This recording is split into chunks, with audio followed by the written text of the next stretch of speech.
public item this evening is a bylaw respecting lawns. This relates to you, to Mr. an Manager. inquiry we received from Mr. Isaiah asking that we consider putting a bylaw in for maximum height of lawns. When we checked, there are communities, DEP in 2022 put one in, and if you let your lawn go more than 8 inches long, you're liable to a fine of $140 to $2,100. In the past, this is not the first time in, I guess, the 17 years I've been here, we've seen this, but it's pretty rare.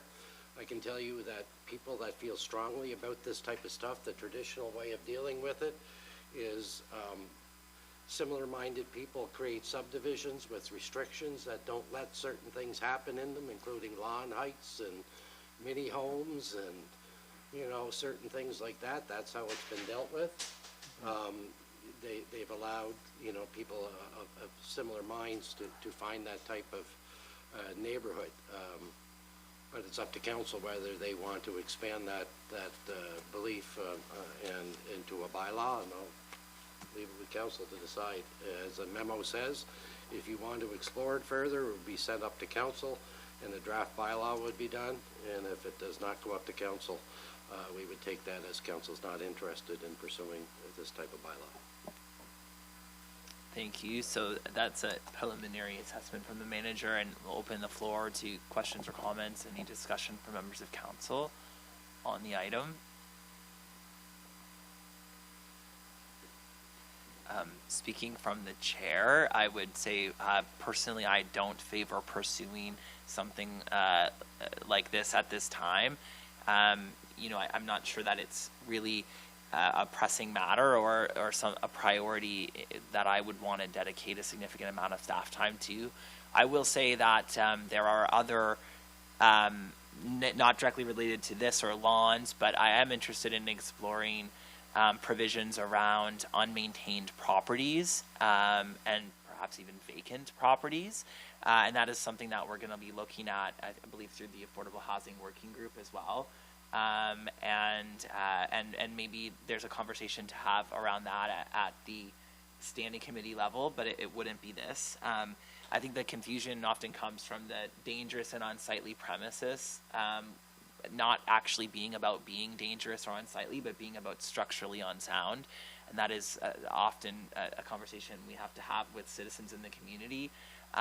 So again, I would love to explore what provisions may be available for council as it relates to unmaintained properties. For example, the concerns we got around St. Andrew's School, which is not dangerous and unsightly by definition, but it's a lot more than an unmowed lawn.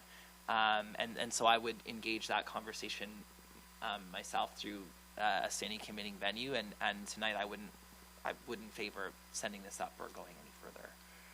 Councillor Duplessis. I'd agree. For me, it's a carrot and a stick type situation. This being the stick. I know the community of Netawaganeg, every summer they do a contest for someone to show their before and after pictures of their yard cleanup, and they give away lawn furniture. Works very well.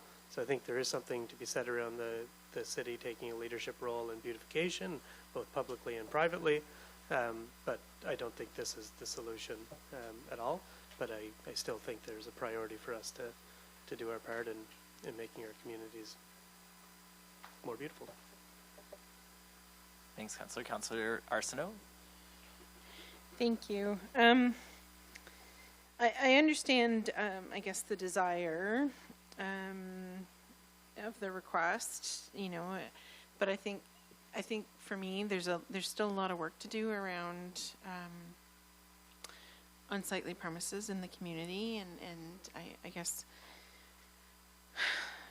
sending somebody out to measure somebody's lawn at this time doesn't feel like the right direction, given the other work that we need to do and some of the vacant buildings that we have and the struggle that we've had, you know, to get movement on those. I would rather focus on some of the larger properties, and it actually appeals to me what Councillor Duplessis just talked about. I think there is a role for us to play in beautification, but measuring the lawn to me doesn't feel like the right role.